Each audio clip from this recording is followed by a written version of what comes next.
Alors que la véritable traversée, ce n'est pas la traversée des faux pasteurs qui vont gruger les gens, qui vont escroquer chaque fin d'année.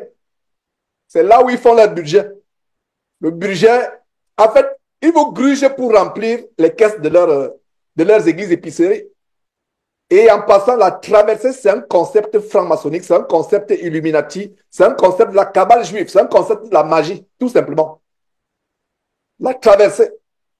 Il y a une vidéo que Jésus-Christ m'avait publiée qui démontrait très bien la magie de la traversée. Chaque année, vous font traverser. J'espère qu'ils vous donnent les bouées de sauvetage pour bien traverser dans leur pirogue abominable. Je ne sais pas où ils vont. Chaque année, on traverse, on traverse, on traverse. On ne traverse jamais le péché de l'adultère, de la pornographie, de la masturbation.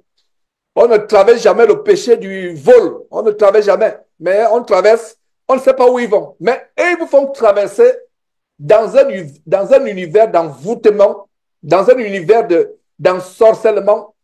Vos vies sont lamentables. Quand je dis vous, pas vous présentement ici, j'espère, mais vous qui me suivez sur Facebook actuellement, qui continuez à suivre ces faux pasteurs avec les nuits de traversée.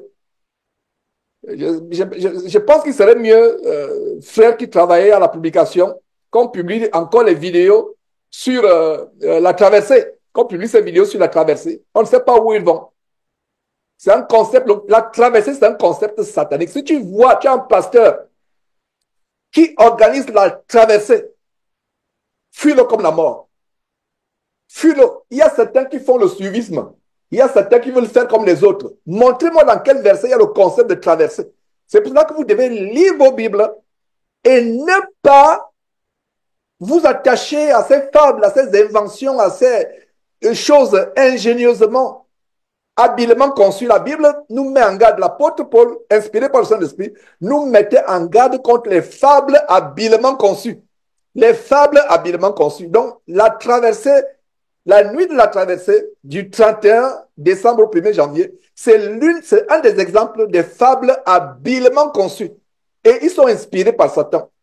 La véritable traversée, c'est quitter une vie de péché, comme le témoignage de Daniel Mutunda d'Afrique du Sud, qui vient de témoigner d'ailleurs tout à l'heure.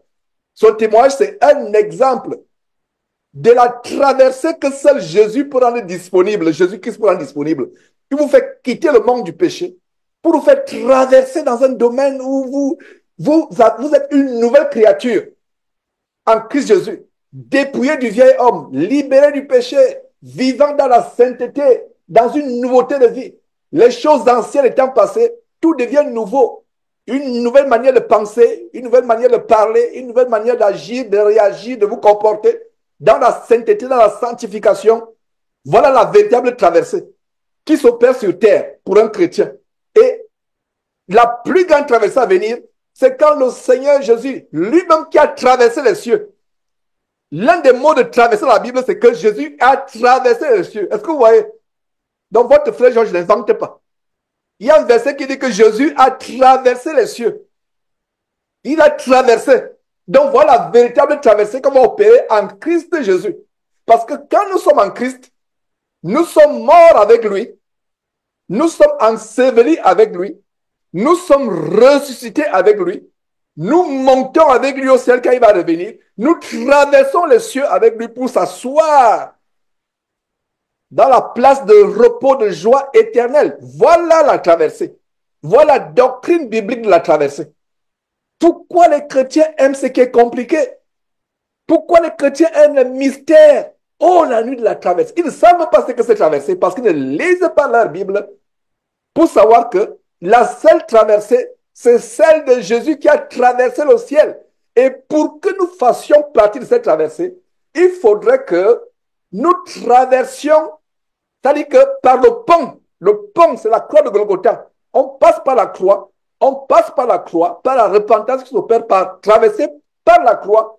On va du fossé, on traverse parce qu'il y a un fossé entre notre vie passée et notre vie en Christ.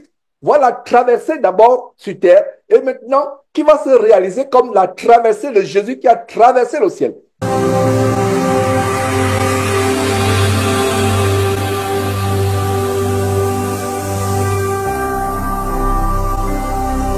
Jésus-Christ TV